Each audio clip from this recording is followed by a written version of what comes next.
하나님 말씀은 요한계시록 17장 1절부터 5절까지 같이 읽겠습니다. 또 일곱 대접들을 가진 일곱 천사들 중 하나가 와서 내게 말하여 가로되 이리 오라. 많은 물 위에 앉은 큰 음녀에 받을 심판을 내게 보이리라. 그 땅의 임금들도 그녀로 더불어 음행하였고 그 땅에 사는 자들도 그녀의 음행이 포도주에 취하였다 하고 곧 그가 영으로 나를 데리고 광야로 가니라. 내가 보니 여자가 붉은빛 짐승을 탔는데 그 짐승의 몸에 하나님을 모독하는 이름들이 가득하고 일곱 머리와 열 뿔이 있으며 그 여자는 자주빛과 붉은빛 옷을 입고 금과 보석과 진두들로 꾸미고 손에 금잔을 가졌는데 가증한 물건과 그녀의 음행이 더러운 것들이 가득하더라. 그 이마에 이름이 기록되었으니 비밀이라 큰 바벨론이라 그 땅의 음녀들과 가증한 것들의 어미라 하였더라. 원전으로 다시 보는 요한계시록 17장, 제목은 요한이 영으로 광야에 가서 본 것들. 주 내용은 큰 음녀입니다. 우리 요한계시록은 계시라는 말의 뜻인 것처럼 그냥 보는 것입니다. 열어준 것을 보는 것. 계시라는 단어는 영어로는 레벨레이션이라고 하는데 그는 베일을 벗겨낸다는 뜻이죠. 그래서 그냥 그걸 보고만 있으면 되는데 이 보이는 장면을 네 가지로 구분이 됩니다. 요한계시록은. 그래서 1막, 2막, 3막, 4막 그리고 이제 결론 이렇게 그런 구성으로 되어 있습니다.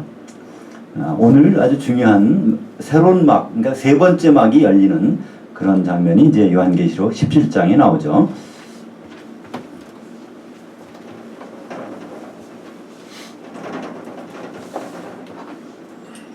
맨 처음에 나오는 제1막이라고 할까요? 1막이라고 할 수 있는 장면은 요한계시록 1장 10절에 나오고요.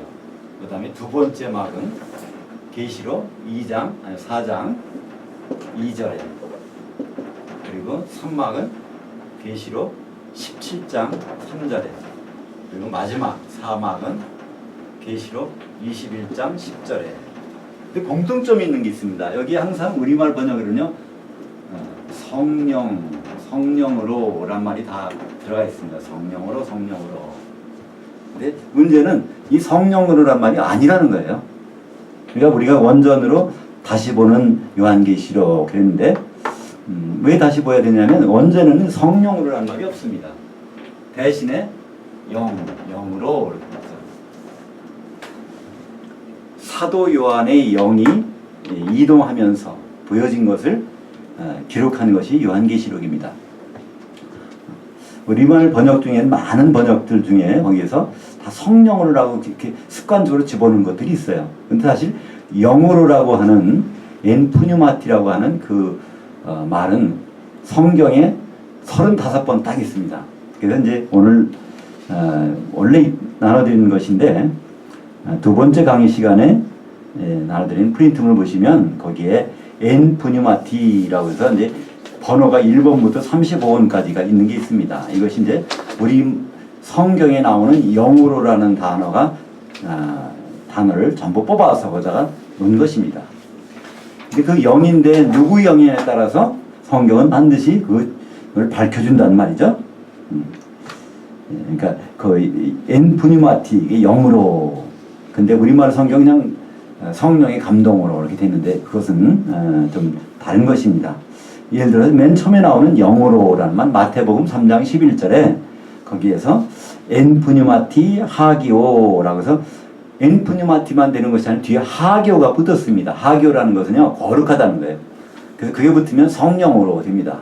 그러니까 그게 붙었냐 안 붙었냐에 따라서 이게 영이 영으로냐 성령으로냐 이렇게 구분이 된다는 것이죠.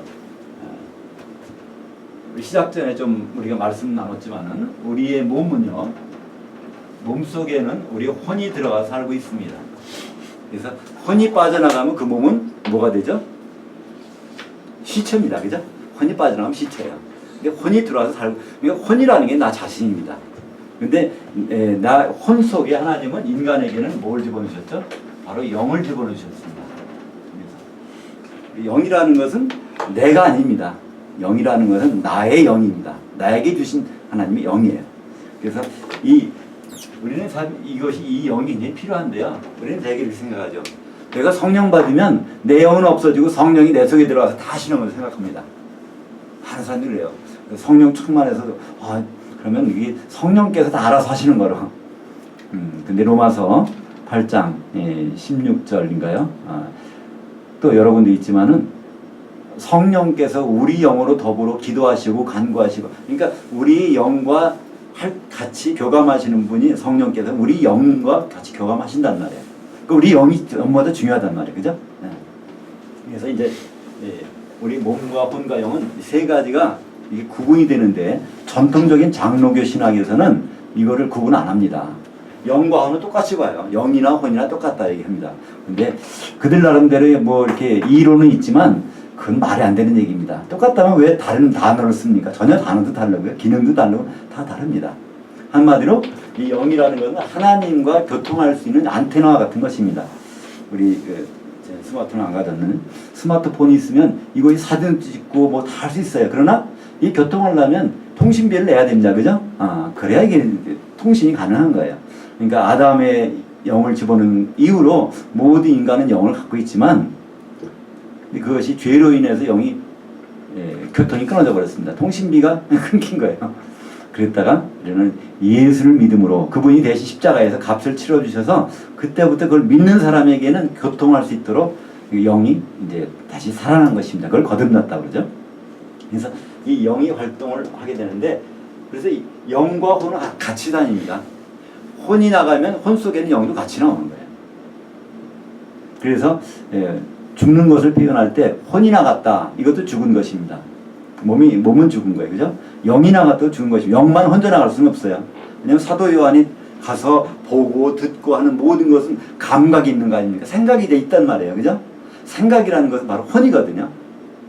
그래서 이 영과 혼을 같이 다니기 때문에 우리말에 영혼이라는 단어가 있는 것은 바로 영과 혼을 같이 있다는 단어지 영혼이 하나라는 뜻은 아닙니다.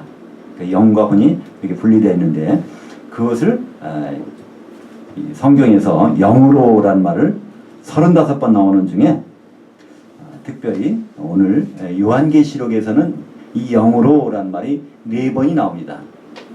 근데 거기에 보면 32번, 33번, 34번, 35번 그래서 그렇게 4번 나오는데, 첫 번째 것은 1장 10절, 두 번째는 4장 2절, 세 번째는 17장 3절, 네 번째는 21장 10절 4번 나옵니다. 근데 이제 요한계시록 1장 10절 바로 전에 뭐가 나오냐면요. 사도 요한이 몸으로는 반모섬이 유배되어 있었는데 영으로는 내가 주의 날에 가 있었다, 이렇게 얘기합니다. 그걸 구분합니다. 그래서 요한계시록 1장 9절이 참 중요한데요. 많은 분들은 1장 9절에서 다른 것을 강조합니다. 요한계시록 1장 9절에 나 요한은 너희 형제요 곧 예수의 환난과 나라와 참음에 동참하는 자라. 그러니까 우리는 예수님처럼 고난받고 참아야 되고 그것만 강조합니다. 근데 여기서 그 말을 쓴 이유는요, 몸으로는 이렇게 하고 있는데 영으로는 이렇게 한다, 이걸 비교 설명해 주기 위해서 있는 건데, 그러다 보니까 요한계시록 1장 10절을 조심해서 보는 분들이 많지 않으신 것 같아요.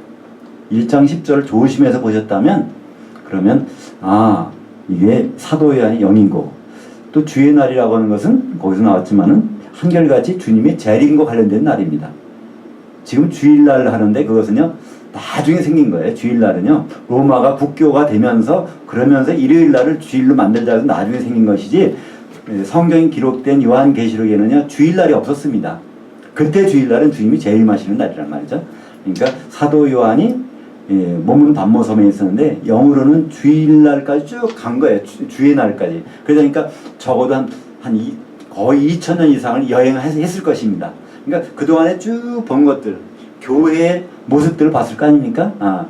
바로 100년 때, 200년 때, 500년 때, 중세시대, 또 종교개혁 시대부터 여러 가지 것들을 쭉 본 내용들을 기록한 것이 2장과 3장 내용들입니다.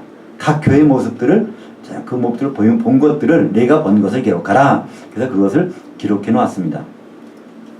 그리고 나서 이제 그리고 그 장소가 어디냐면요. 주의 날 어느 장소에 있었냐를 알 수 있는 것은 요한계시록 1장 13절에 보면 그게 7 촛대 한가운데 인자가 있습니다. 그죠? 그러니까 예수님이 재림하셔서 교회와 같이 만나는 장소에 있단 말이에요. 그것은 어디죠? 네, 공중입니다. 그러니까 1장 10절에서 주의 날에 사도 요한이 가 있던 그 시간과 공간은요, 우리가 정확히 알 수 있습니다. 주님이 재림하시는 시간에 공중에 올라가서 그 본 광경을 기록한 것입니다. 그래서 내가 본 것과 그때까지 가면서 본 것, 그 다음에 지금 보고 있는 것, 주님의 재림에 관해서 쭉 보고 있는 것과 그 다음에 주님이 재림 이후에 일어날 천년왕국과 백보자 심판과 새 예루살렘, 그거에 대해서 기록하라. 그래서 그걸 이제 기록으로 남겨놓은 것이 이제 요한계시록이죠. 그래서 이 본 것, 교회에 관한 일이죠. 그래서 2장과 3장은 7개 교회에 대한 얘기가 나오고요. 4장으로 가면 4장 2절에 거기서 이리로 올라오라 그래서 올라갑니다. 그래서 이제 4장 2장에서는 이건 어디로 가죠? 셋째 하늘로 올라갑니다. 셋째 하늘. 셋째 하늘이라는 건 하나님의 본부죠. 어떤 전쟁을 하는데요. 전쟁하는데 군사령부가 있을 거 아닙니까? 거기 작전 계획이 뭐니 다 있을 거예요. 그죠? 그러니까 이 우주 가운데 지구상에서 일어나는 모든 일에 대한 전략은 어디서 세워지는가 하면 바로 하나님 보좌가 있는 셋째 하늘에서 이루어지는 것이죠. 그러니까 본부에 가서 모든 내용을 보여주신 것을 두루마리 책에 기록된 것부터 또 작은 두루마리에 있는 것부터 다 그것을 가지고 예언하기 시작하는 그것이 이제 4장, 5장이 거기 올라가는 것. 6장부터는요 그것을 하나하나 본 것들을 이렇게 말씀하는 것입니다. 그래서 첫째 인이 떨어질 때, 둘째, 셋째, 넷째, 다섯째, 여섯째 이것이 6장과 8장에 보면 그 인이 떨어지는 것입니다. 그러니까 과거에는 그 두루마리 책이 돼 있잖아요. 그래서 이 두루마리 책에다가 인을 7개를 붙여놓은 것입니다. 그러니까 한 개 떨어졌다고 이걸 볼 수 있는 건 아니에요, 그죠? 그러니까 한 개 떨어지고 두 번 떨어, 세 번, 7개가 다 떨어져 이걸 보는 것입니다. 근데 한 개 떨어질 때부터 하나님이 여기서 보여주시는 게 있어요. 한 개 떨어지는데 흰말 탄자가 나오고 두 번째 이게 뚝 떨어질 때 또 하나 보여주신 게 나오죠. 그래서 이리 와봐라 그런다. 하나 떨어질 때마다 너 사도 요한 너 이리 와봐. 그러면 가서 보는 거예요. 또 두 번째 떨어질 때 이리 와봐라. 이렇게 하는 거예요. 근데 그거를 많은 사람들은 그 백마 탄자 보고 이리 오라 그러니까 달려왔다는 거예요. 그 붉은만 탄자 보고 이리 오라 그러니까 달려왔다는 겁니다. 또 검은만 탄자. 그러니까 백마 탄자는 예수님이 아니라는 거예요. 예수님 보고 반말하면 이리 오라 가라는 사람이 어디냐는 거예요. 그러니까 그건 적그리스도라고 얘기합니다. 그럼 그렇지 않습니다. 이리 와라 그러면요. 그러니까 이거 좀 봐라는 거예요. 사도 요한한테 이거 좀 집중해서 봐라. 그때 거기 백마탄자가 나오는 게 아닙니다. 백마탄자가 있더니 환경은 이렇게 돼 있어요. 백마탄자가 막 뚜벅뚜벅 나오는 게 아닙니다. 이것 좀 봐. 사도 요한이 이렇게 하니까 사도 요한이 딱 보니까 백마탄자가 있어. 거기에 활을 가지고 있는데 머리는 면류관을 쓰고 있다면 승리의 면류관. 화살이 나갔어요 이미. 그죠? 승리했다는 건 무슨 말일까요? 사망 권세 승리한 예수님 부활의 승리 그거를 선포하신 다음에 나온다는 것이죠. 그리고서 이제 바로 뒤따라 나오는 것이 붉은 말 탄자. 붉은 말 탄자는 긴 칼 가지고 이간시키는, 누가 이간시킬까요? 마귀가 나온다. 그러니까 복음이 떨어지는 건 반드시 그걸 방해하는 세력이 있게 마련입니다. 초대교회부터 지금까지 다 있어요. 그죠? 그리고 세 번째가 검은 말 탄자가 나오죠. 검은 말 탄자는 이 검은 말을 탄는 천사입니다. 검다는 거는요, 잘 안 보인다는 거예요. 우리가 잘 모른다는 거예요. 암암리에 뭘 합니까? 저울 들고 재보는 거예요. 그죠? 그 믿음이 얼마나 되나. 밀은 좀 비쌉니다. 그죠? 밀 한 대만 가져도 그 한 달란트하고 이게 추가 딱 맞아. 근데 보리는 이거는 좀 아직은 연약한 믿음이야. 그죠? 보리는 슥 때려와야 이 한 달란트의 추에 딱 맞는다는 것입니다. 그래서 복음이 선포되고 마귀가 그것을 방해할 때 그것을 어떻게 믿고 있냐를 하나님은 재보시는 것이 세 가지 인을 떨어질 때마다 그 모습들을 보여주신단 말이죠. 네 번째 인 떨어질 때 거기서 초록색 말 탄자가 나오는 거예요. 근데 거기는 우리말 성경에서는요 검과 흉년과 사망과 땅의 짐승들로서 죽이더라 하는데요. 죽이는 권세를 가지고 있더라는 것이죠. 그러니까 전 3년 반에 바로 이제 그 초록색 말 탄자는 적그리스도를 의미하고 있죠. 그 다음에 네 개의 말이 나오고, 그 다음에 이제 5번째에 떨어지는 건 8장이 나옵니다. 그때 벌써 이제 죽는 일이 벌어져요. 승교가 일어납니다. 후 3년반이죠. 그 다음에 9장에 가면 거기서 교회에 있는 모든 그 임금들이 다 막 두려워서 떠는 장면이 나옵니다. 그러니까 주님이 재림하시기 직전에 7 대접의 재앙이 쏟아질 때 그들이 두려워서 떠는 것입니다. 다른 사람 떠는 것이 아니에요. 세상 사람들은 관계없어요. 주님의 재림과 세상 사람들은 관계없습니다. 세상 사람들은 언제 관계 있을까요? 백보자 심판과 관계 있는 사람들입니다. 그래서 이제 그 인이 떨어져서 마지막으로 이제 9장에 이제 그것이 마지막 떨어지면 이제 나팔이 그러니까 9장부터 나팔이 불려지죠, 그죠? 나팔이 불려지면서 7개가 다 떨어지면 그때 비로소 이제 이걸 가지고 예언이 시작되는 거예요. 첫째 나팔, 둘째 나팔, 셋째 나팔, 넷째 나팔. 바로 이 교회 시대에 대한 예언이 나오고요. 5째 나팔 전 3년반, 6째 나팔 후 3년반, 7째 나팔 마지막 나팔에 주님 오시기 직전의 나팔. 그때 7 대접의 재앙이 쏟아집니다. 그래서 10장에 보면 주님이 재림에 대한 부분이 나오고요. 그리고 거기서 갑자기 뭐가 나오냐면 작은 두루마리 책을 이거 갖다가 사도 요한 보고 먹어버리라고 그럽니다. 그래서 그걸 먹었어요.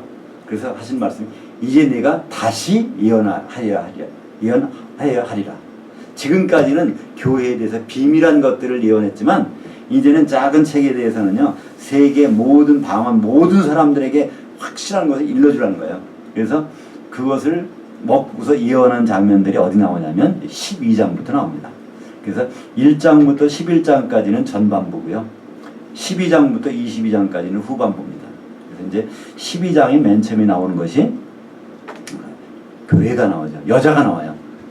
그 여자가 해를 옷 입고 있는데 발을 딛고 서 있는 거예요. 그죠? 그 여자가 바로 이 교회입니다. 모든 교회를 통칭해서 말하는 거예요. 그 교회에서 첫째 사내아이가 나와요. 첫 번째 교회. 그 사내아이가 어떻게 됩니까? 들려 올라가는 장면이 나와요. 그러니까 7개의 교회 중에서 환란과 관계없이 올라가는 교회, 빌라델피아 교회가 등장하고요. 그 다음에 그 두 증이 죽는 게 나온단 말이죠. 그죠? 두 증인이 바로 용이라는 사탄이죠. 사탄이 그들을 죽이려고 해서 강물을 쫙 뿜어냈는데 땅이 지진이 나서 벌어가지고 그들을 싹 숨겨졌단 말이에요. 그래서 그들이 안전한 장소로 이동하는 걸 봅니다. 그것이 두 증인 교회. 그러니까 에베소 교회하고 라오디게아 교회가 그렇게 되죠. 그래서 이제 후 3년 반에서는 4교회가 남습니다. 4교회가 남는데 바로 두아디라 사대교회하고 에베소 서머나 교회, 순교당하는 교회, 두아디라 사대교회. 그때 순교 안 당하고 있다가 나중에 회개하는 교회 이렇게 나오게 되죠. 그래서 그 교회들이 13장에 보면 후 3년 반에 나타나는 적그리스도, 바다에서 올라오는 짐승이 있고요, 땅에서 올라오는 짐승이 있습니다. 바다라는 것은 이 교회가 아니라 이 세상의 통치 권력을 갖는 바로 적그리스도를 나타내죠. 그게 우리 누군지는 모릅니다. 그죠? 많은 사람들은 추측을 하죠. 과거에는 그게 네로라고 그랬습니다. 네로 황제가 확 박해할 때. 근데 네로는 죽었거든요. 그 다음에 그때마다 그게 누구누구라고 이렇게 얘기하지만 아직은 등장 안 했어요. 등장했는데 우리가 모를 수도 있습니다. 전 3년 반에는 우리 모르니까. 후 3년 반에 정체를 드러내거든요. 그러니까 지금 적그리스도가 이미 나타나서 있는지도 몰라요. 많은 사람들은 러시아의 푸틴이 아니냐 얘기도 합니다. 근데 아직 푸틴 정도의 세력 가지고서는요, 적그리스도가 못 될 것 같아요. 그죠? 그리고 심지어는 교황이라고 하기도 하고, 또, 여러 가지로 얘기를 하는데, 그 전에 벨기에에 있는 컴퓨터 이름이 비스트인데, 그거를 이름을 보면, 영어를 합력해서 숫자로 표현하면 666이다. 그래서 그거라고도 하고 여러 가지 하지만, 그거는 이제 우리는 확실한 거는 두고 봐야 할 일이죠. 후 3년 반에 가면 분명히 알 수 있어요. 어떻게 알 수 있을까요? 바로 거짓 선지자가 그 우상을 만들어서 세워놓게 돼 있어요. 그래서 거기서 경배하고 바로 해야 666 표를 받아서 우리가 먹고 살 수 있단 말이에요. 그러니까 후 3년 반에 가서는 우리는 알지 못하려고 해도 알지 못할 수가 없어요. 그 표를 받아야 되니 경배를 해야 그걸 받아서 먹고 살 수 있으니까.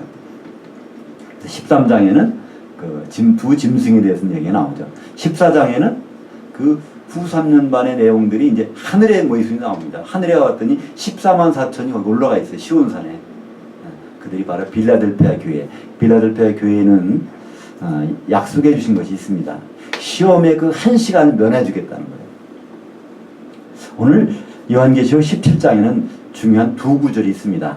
요한계시록 이해하는데, 첫 번째는 요한계시록 17장 3절에 사도간이 영으로 광야 교회에 가서 보고 있는 것이 나오고요.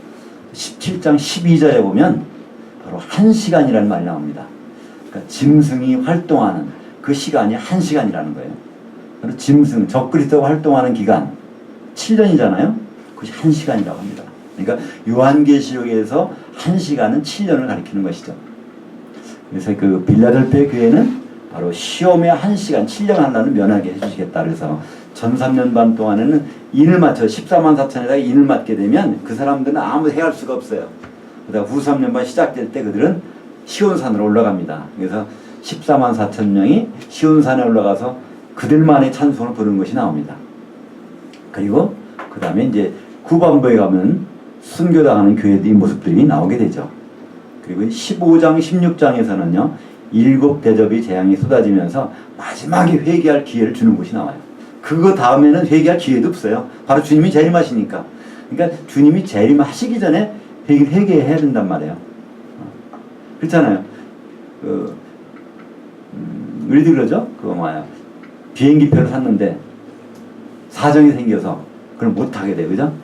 그럼 비행기 출발 시간 전에 그래도 해약을 하든지 뭐 해야 조금이라도 이걸 받을 수 있지. 비행기가 이미 출발하면 받은 다음에 나중에 가서 이거 가지고 표 가지고 뭐 보상 받을래 봐요. 받을 수가 없어요. 그죠?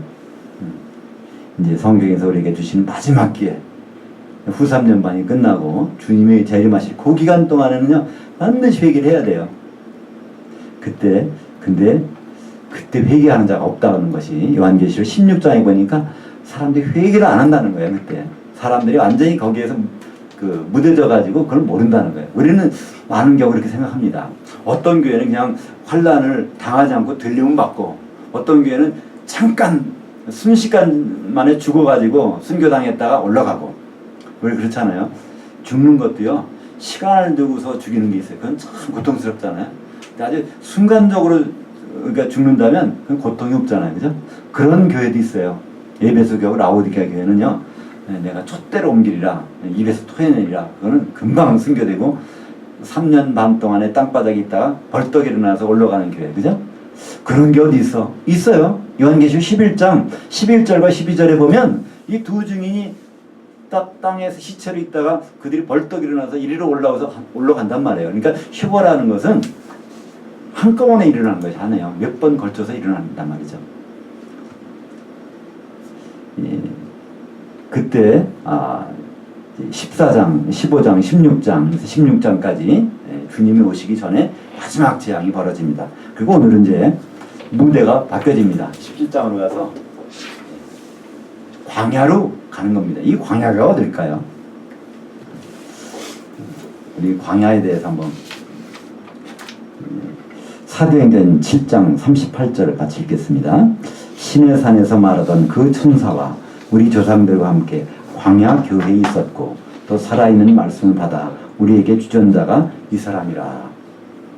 이 광야라는 것은요, 출애굽한 이스라엘들이 세상, 그러니까 애굽은 세상 뜻해요.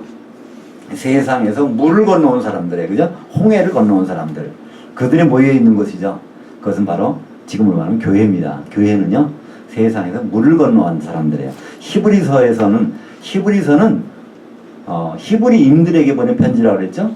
히브리라는 뜻은요, 물 건너온 사람이라는 뜻이에요. 물 건너왔다는 거예요. 강을 건너온 사람이라는 뜻입니다. 이 광야라는 것은 그래서 그런 의미. 애굽에서 홍해라는 그 물을 건너서 지나서 광야로 들어오는 것이죠. 그것이 교회.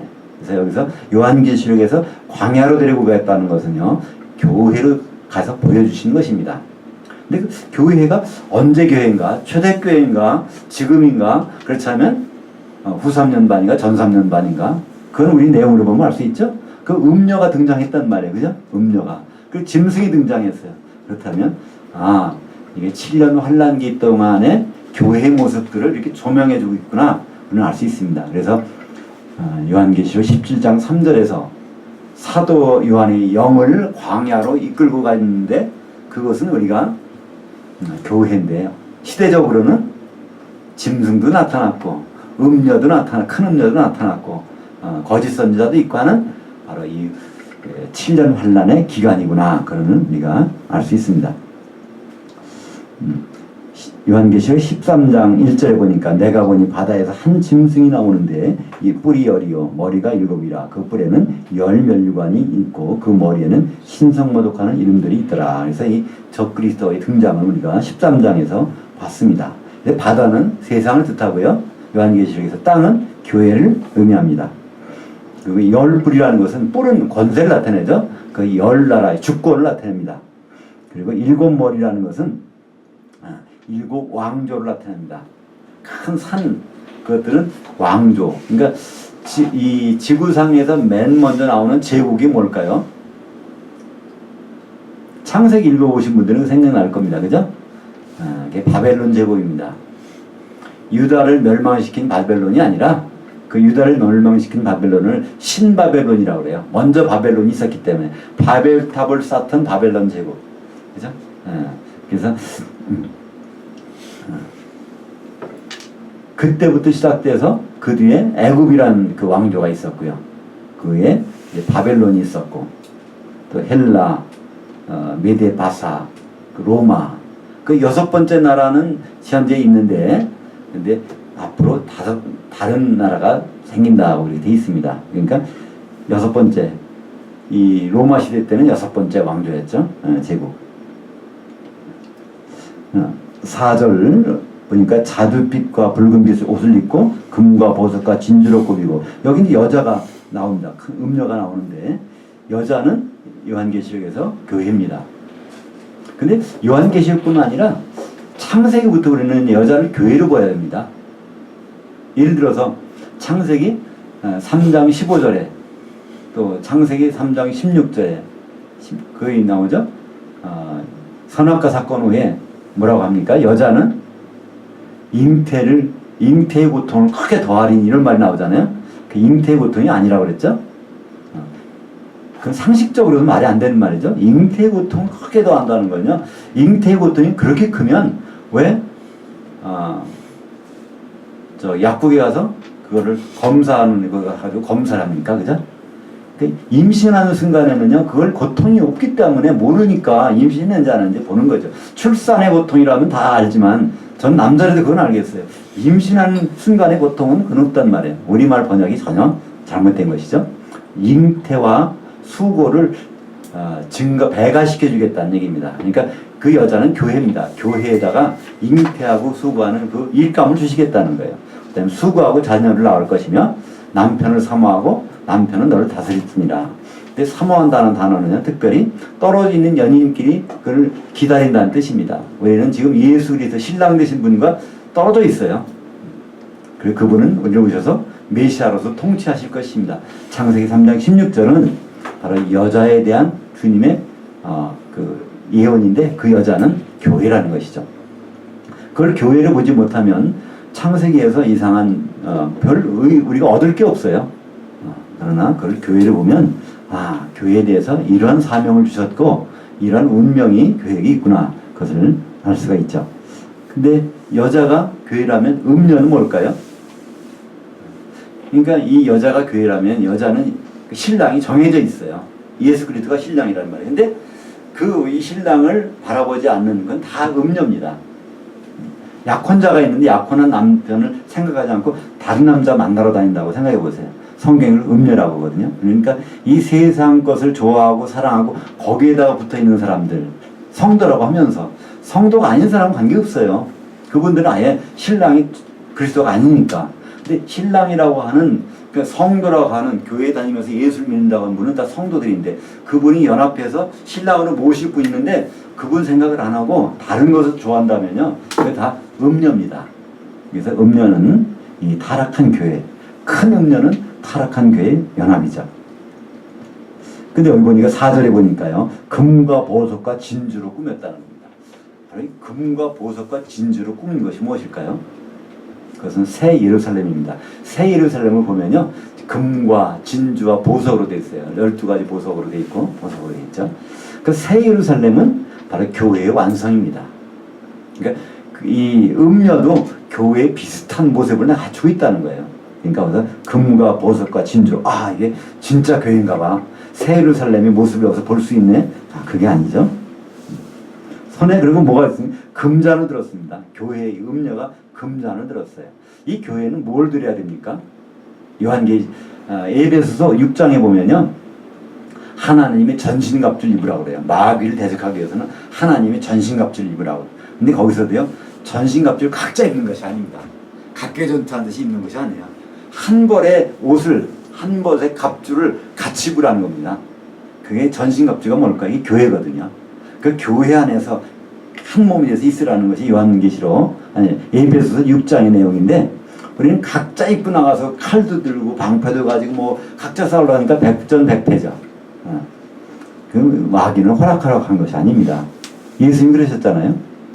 내가 내 교회를 세우니 음부의 권세가 이기지 못하리라. 그러니까 음부의 권세가 이기지 못하는 교회밖에 없는 거예요. 왜 그럴까요? 전신갑주를 입기 때문에. 마귀의 괴계에서부터 안전한 것은 교회입니다. 근데 거기서 보면 믿음의 방패가 있어요. 두 가지. 믿음의 방패, 그러면 성령의 검, 이 두 가지. 그러니까 교회가 들어야 되는 건 두 가지예요. 그죠? 구원의 두고 쓰는 거고 드는 것은 믿음의 방패와 성령의 검인데, 성령의 검이라고 해서 하나님 말씀이라고 했어요. 레마. 근데 여기서 뭐가 들고 있죠? 모습은 금과 보석과 진주인데 이 음녀는 손에 금잔을 들었어요. 세상에 부귀영화를 가지고 있단 말이에요. 지금 교회가 점점 이렇게 된다는 거예요. 주님이 오시기 전에 7년 기간 동안의 교회의 모습을 딱 보니까 그 교회는 금잔을 가졌다는 거예요. 화려하다는 거예요. 교회 없는 것이 세상보다 더 화려해. 세상 건물보다 더 멋있고 세상보다 더 편리하고, 이 모든 것들이 거기에 모습이 있다는 것입니다. 거기 가증한 물건과 그녀의 음행이 더러운 것들이, 그러니까 음행이라는 건 세상과 짝하는 모든, 세상과의 관계를 나타내는 모든 것들, 그런 것이 거기에 가득하더라. 그리고 5절에 보니까 금화의 이름이 있으니 비밀이라 큰 바벨론. 그러니까 아예 그 음력에 보니까 원래 거슬러 올라가면 뿌리가 바벨론이라는 거예요. 이게 바벨론은 노아 홍수에 바벨탑을 쌓았잖아요. 근데 노아 홍수에 바벨탑을 쌓을 때 하나님이 뭘 약속해 주셨죠?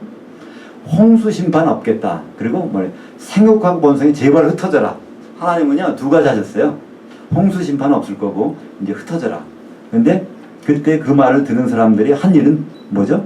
바벨탑 쌓으면서 꼭대기까지 닿도록, 하늘이까지 닿도록 탑을 쌓다는 겁니다. 홍수가 나도 끄떡없게. 하나님 홍수 안 낸다고 그랬죠. 그래도 혹시 홍수를 낼지 모르니까. 두 번째는 뭐라고 합니까? 우리가 흩어짐을 면하자. 하나님 명령은 흩어지라고 그러는데 흩어짐을 면하자는 거예요. 그래서 하나가 돼야 된다는 거예요. 그래서 원 월드라는 말이 나옵니다. 원 월드. 요새 많이 들어보셨죠?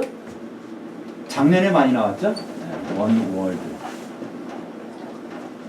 이게 WCC에서의 캐치프레이즈입니다. 이거 WCC에서 하나가 돼야 된다는 거예요. 종교도 다 하나님 주신 거니까 저 종교로 하나가 돼요. 모든 관계없다는 거예요. 무조건 우리는 하나가 돼야 된다. 흩어짐을 면하자는 거예요. 바벨탑 쌓는 것과 똑같습니다. 하나님 흩어지라고 하는데 아니야, 흩어짐을 면하자고. 계속해서 뭉쳐서 하나로 올라가자는 이 바벨탑.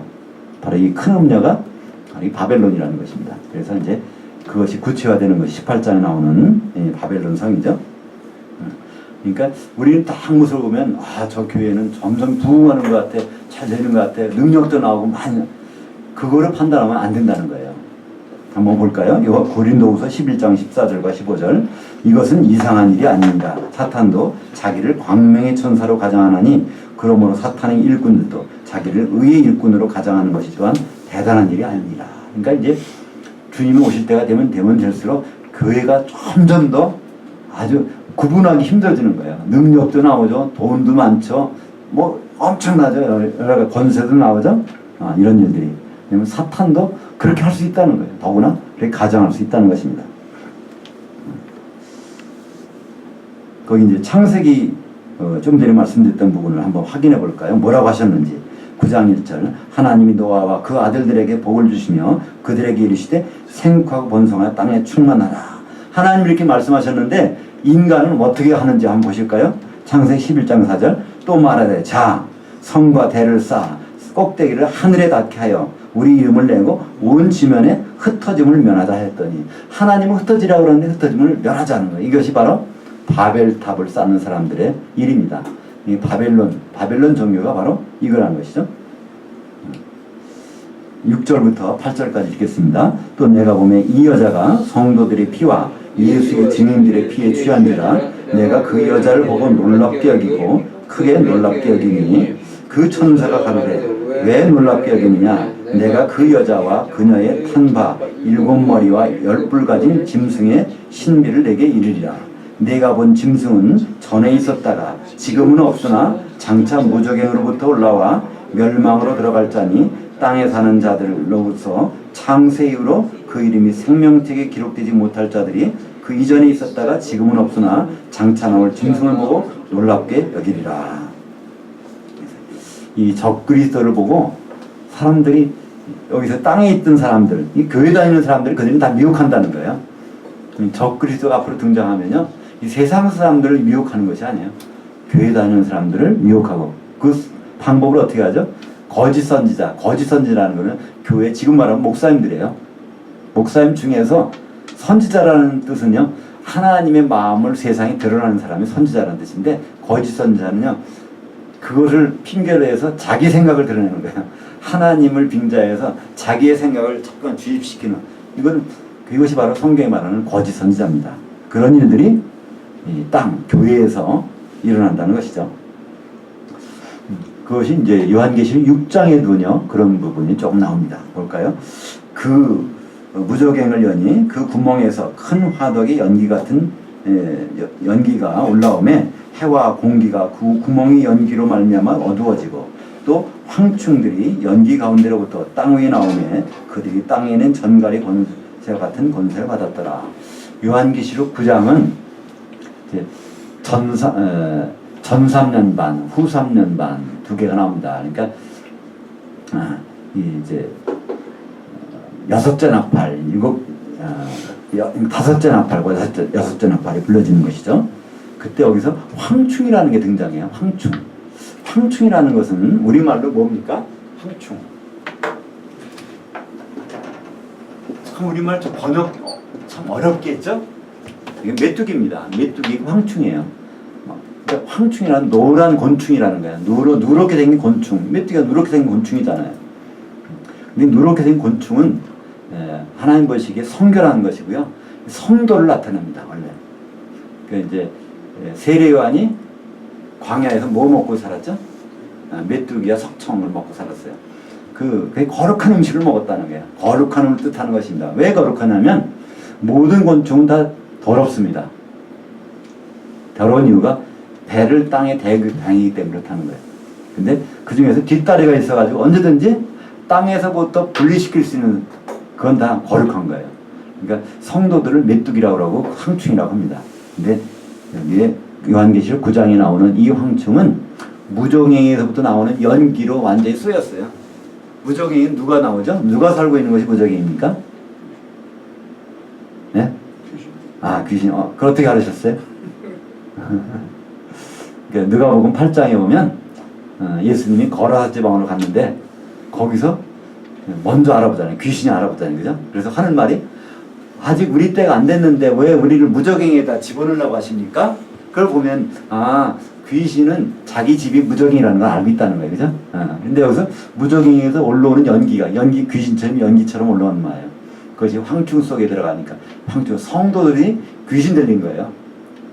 그래서 교회 내에서 귀신 들린 성도들을 통해서 이게 꼬리로서 사람들을 괴롭히는 장면이 나옵니다. 그것이 이제 9장에서 나오는 황충들인데 그런 일들은 다 예언이 된 것입니다. 다니엘서 또 요한계시록 11장 7절 13장 3절 다 무적행에서 올라오는 것으로 나오는데 시간 관계상 그것은 성경을 참조해 주시고요. 9절 읽겠습니다. 지혜 있는 뜻이 여기 있으니 그 머리는 그 여자가 앉은 7산이요 또 10절이요. 일곱 왕이라 다섯은 망하였고 하나는 있고 다른 이는 아직 이르지 아니하였으니 이르면 반드시 잠깐 동안 계속하리라. 그러니까 이 적그리스도의 그 내력을 설명하는 거예요. 근데 일곱 번째 산에 앉아 있다는 거예요. 일곱 번째 왕조에 앉아 있다는 거예요. 근데 다섯은 망했어요. 끝났단 말이에요. 바벨론 초대에 바벨탑을 세우던 바벨론 왕조도 끝났고 애굽도 끝났고 그다음에 바벨론도 신바벨론도 끝났고 메데와 바사 그다음에 헬라 제국도 끝났고 그리고 이제 여기 여섯 번째 로마 제국이 지금 현재 있는데 앞으로 일곱 번째 나타난다는 거예요. 그 일곱 산 그것이 바로 적그리스도가 나타나는 것을 말씀하고 있죠.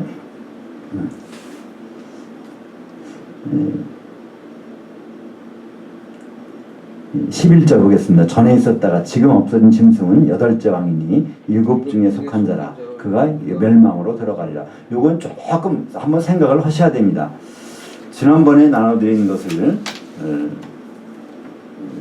갖고 계신 분은 좀 생각나시겠지만 짐승은 어디서 나오냐면요. 먼저 열 왕이 있는 곳에서 열 왕을 다스리고 있는 데서 나온다 그랬죠? 열 왕이 있는 곳에서.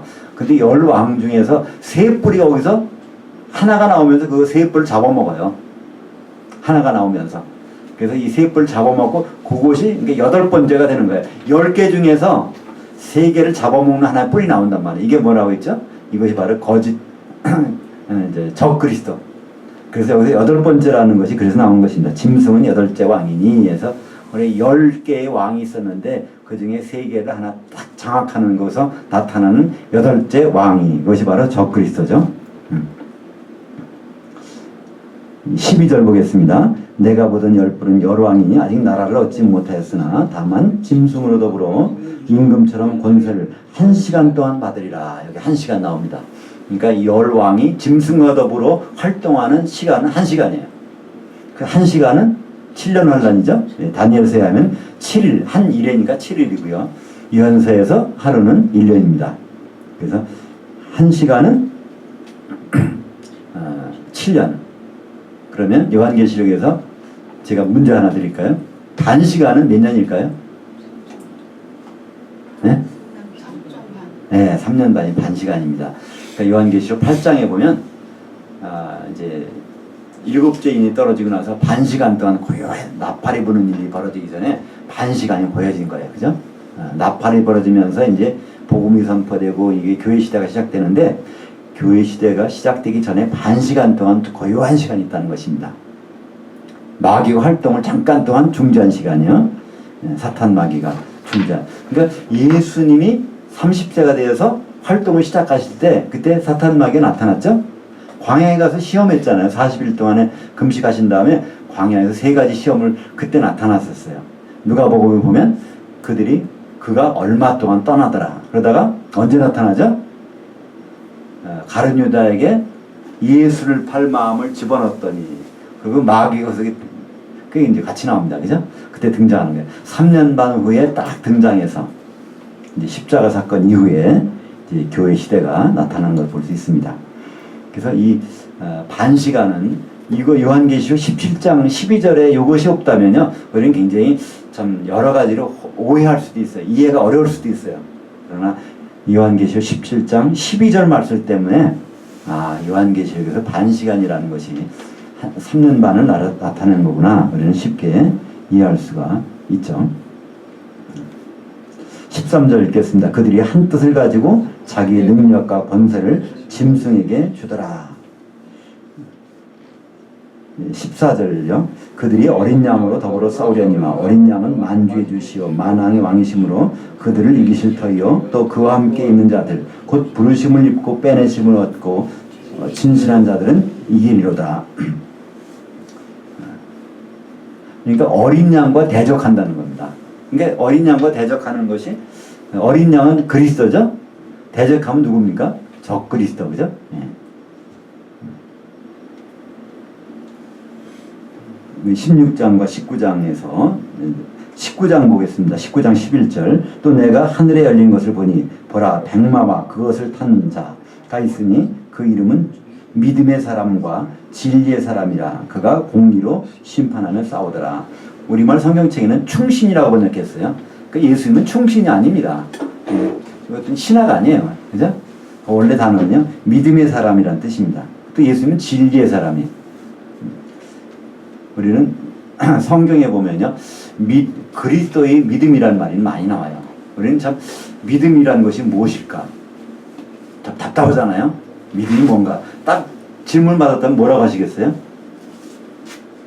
믿음이 뭡니까? 물으면 참 알 것도 같은데 참 어려운 질문이잖아요. 그죠? 근데 지난번에 한번 나왔었죠? 믿음이라는 것은 설득당하는 거라고. 그죠? 근데 이 믿음이라는 건 근데 아무 믿음이 있는 것이 믿음을 가질 수 있는 것이 아닙니다. 믿음을 처음으로 시작한 분이 있고 믿음을 끝마친 분이 있다는 거예요. 그것이 히브리서 12장 2절입니다. 히브리서 12장 2절에 보면 이렇게 나와요. 믿음의 창시자요 믿음의 종결자이신 예수를 바라보자 합니다. 그러니까 예수님만이 믿음의 창시자, 시작한 분이고 믿음을 마치신 분이라는 거예요. 그럼 믿음이라는 건 설득당한 건데 예수님 언제 설득을 당해서 그걸 이루어 놓으셨는가? 예수님이 맨 먼저 그 설득당할 말씀을 들은 것이 언젠가? 창세기 3장 12절에 그 말씀이 있죠?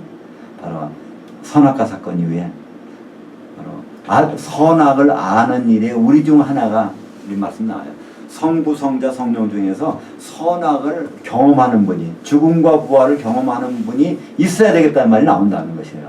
그랬더니 거기서 예수님이 그 말씀에 설득을 당해서 빌립보서 2장 6절에 보면 하나님과 같으신 분인데 하나님과 동등됨을 취하지 아니하시고 사람 모습을 해서 완전히 낮아지셔서 십자가에 지셔서 죽었다는 거예요. 그리고 다시 부활했다는 겁니다. 그러니까 이 선악을 아는 일, 아담이 선악과 따먹었다고 선악 알았다고 그랬죠? 그건 모형이에요. 예수님이 바로 선악을 아는 분입니다. 경험하신 분이에요. 바로 예수님은 죽으시고 부활을 경험하신 분. 그것이 창세기에서 하나님의 뜻인데 그 선악을 아는 일, 그 설득을 당해서 그분이 사람 몸으로 오셔서 하셨다는 거예요. 우리는 그 정도 가지고 뭐 그게 대단한 믿음인가? 근데 한번 생각해 보시죠. 이 개미를 내가 살리고 싶어. 근데 개미집이 저기 있는데 거기가 얼마 있으면 홍수로 덮칠 것 같아. 그죠? 근데 그 개미를 구하는 방법은 어떻게 될까요? 통화가 안 되잖아요. 가장 좋은 방법은 내가 개미가 돼가지고 그 불 속에 들어가 그들하고 교통을 해서 그들 다 끄집어내서 높은 장에서 올리는 거잖아요. 그죠? 그거밖에 없잖아요. 바로 하나님이신 그분이 우리 인간은 소통이 안 돼. 그러니까 그분은 낮아지셔서 인간 몸으로 오셔서 하나님의 모든 지위를 버려놓고 다 오셔서 그거 안 버렸으면 예수님 십자가에 달리셔도 안 죽어요. 하나님은 못 죽잖아요. 십자가에서 죽으셨다는 얘기는 그분이 다 내려놨다는 증거잖아요. 그래서 다 내려놓고 오셔서 죽으시고 부활하셨어요. 이게 선악을 경험했단 말이에요. 그분이. 그래서 그분은 믿음의 창시자의 믿음의 종결자, 믿음을 그분만큼 더 완성시킨 분이 없단 말이에요. 그래서 우리는 그분의 믿음을 소유하는 겁니다. 예수님이 십자가에서 이루어놓은 그걸 우리는 소유하는 것이지 내 믿음을 보여서 하는 것이 아니에요. 내가 역시 열심히 믿어가지고 내가 충성을 다하리라? 그런 말 없어요. 요한계시록 2장 10절에 보면 죽도록 충성하라 그리하면 생명이 멸려가는 내게 주리라. 그 사실이 아니에요. 원래 원문은요. 내가 죽는 한이 있더라도 죽더라도 걱정하지 마. 죽더라도 믿음만 지켜. 그러면 내가 생명의 면류관 너를 살려서 면류관 줄 거야. 그러니까 그 서문학교에서 그 말씀하셨어요. 서문학교에는 이제 순교당하는 교회입니다. 순교당하지만 후 3년 반에 순교당해서 3년 반 이내에 내가 올 테니까 걱정하지 마. 그런 얘기예요. 거기 충성이라는 말이 없는데 우리말로는 충성하라 그러니까 우리는 교회에서 누구 임명할 때마다 거기 다 요한계시록 2장 10절 집사님 임명할 때 장로님 임명할 때 목사님도 이렇게 딱 목사 안수 거기다 할 때 죽도록 충성하라 그러면 생명이 말려가는 내게 주라. 그런 말 없다니까요. 서문학교회가 후 3년 반에 순교당하는 상황에서 거기 교회 가서 뭐 일할 게 있겠어요. 그죠? 그렇단 말이에요. 그때 죽더라도 믿음만 지켜라. 그거를 알고 있으면 순교할 수 있어요. 근데 앞으로 어떻게 일이 벌어질지 모르면 순교 못 한단 말이에요. 그래서 안심하라고 그 말씀 주신 거죠. 그것도 또 충신이라고 하는데 충신이 아닙니다. 바로 믿음의 사람. 예수님은 바로 믿음의 창시자의 종결자이신 그분에 대해서 더불어 싸우는 것이 적그리스도고요. 거기에 하수인 되는 자가 바로 큰 음녀입니다. 그러니까 교회가 오히려 예수님과 대적하는 사람이 편에 쓴 거예요.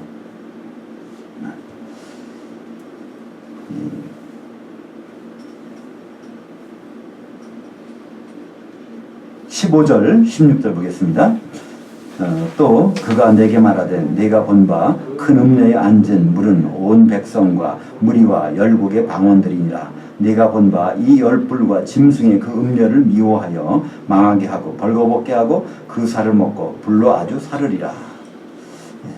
그러니까 이 음녀가 물에 앉았다는 거예요. 많은 물. 그러니까 음녀, 이 타락한 교회가, 이 연합체가 다 많은 백성들이 그 우두머리 선 거예요. 종교 지도자가 된 거예요. WCC가 비슷하지 않을까요? 내가 이거 WCC보다 더한 것 같아.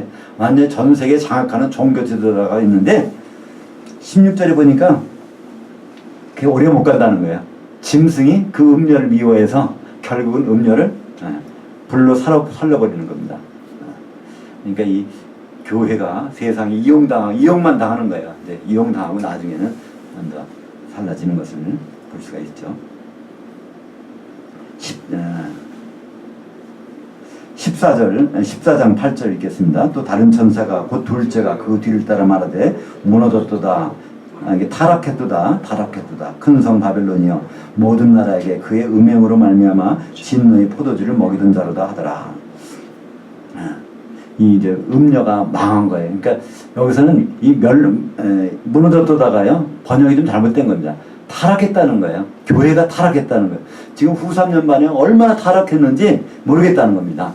이 바벨론 성이 바로 큰 음녀인데, 이제 18장은 다음 주에 우리가 할 부분인데, 거기에서도 4절을 이것은 무너졌도다. 이미 없어진 게 아닙니다. 엄연히 후 3년 만에 그 바벨론 성 큰 음녀는 존재합니다. 근데 그들이 하나님의 뜻에서 완전히 타락한 것이죠. 17절과 18절입니다. 하나님이 자기 뜻대로 할 마음을 그들에게 주사 한 뜻을 이루게 하시고 그들 나라를 그 짐승에게 주게 하시되 하나님 말씀들이 응하기까지 하심이라. 또 내가 본 바 그 여자는 그 땅의 임금들을 다스리는 큰 성이라 하더라. 그러니까 바벨론 성이 바로 그 큰 음녀고 타락한 교회의 연합입니다. 처음에는 짐승이 그들을 태우고 다녀요. 큰 음녀를. 그래서 이 WCC 할 때도 아마 정부에서 무슨 보조를 준 것 같아요. 뭐 하면 이게 종교적으로 뭐 다 세력. 그러니까 이 정치 세력이 막 교회를 도와준단 말이에요. 나중에는 보니까 그들을 태워서 살을 먹더라 하는 거예요. 이용만 당하는 것을 볼 수 있습니다. 요한계시록 17장 이제 사도 요한의 영이 광야로 보냅니다. 광야에서 보는 것은 교회죠. 근데 교회 모습을 보니까 거기에는 짐승도 있고 음녀도 있고 거짓 선지자도 있고 그런 환란 시대입니다. 특별히 전 3년반과 후 3년반의 기간들 그들의 모습을 우리는 17장에서 볼 수 있고요. 이것을 세밀한 내용은 18장에 가보면 큰 성 바벨론이 멸망으로 나타나게 됩니다. 우리는 좀 굉장히 가까운 데에 와 있는 것 같아요. 여기 있는 내용들을 한번 18장에 좀 더 세밀하게 나왔는데 그것이 우리가 지금 접하고 있는 교회의 모습과 굉장히 유사한 게 많아요. 그렇다면 고일은 길어봐야 후 3년 반, 3년 반 지나면 예수님 오시잖아요. 만약에 전 3년까지 포함한다고 해도 7년 지나고 나면 오신단 말이에요. 아직은 7년 환란이 닥치지 않았다고 해도 7년 환란이 가깝게 왔단 말이죠. 그죠? 그러면 우리는 얼마 안 있어서 주님 만날 그런 시간이 있단 말이죠. 그러니까 오늘도 우리는 주님이 오시는 날을 하루를 까먹었어요. 그죠? 그러니까 다 당겨졌단 말이야. 보면 오늘 하루도 괜히 요새는 시간만 가. 그러니까 별거 하는 일이 없는데 자꾸만 시간만 가냐. 아니요. 주님이 오시는 날짜에 하루를 당겨진 거예요. 내가 얼마나 준비가 되고 있는가.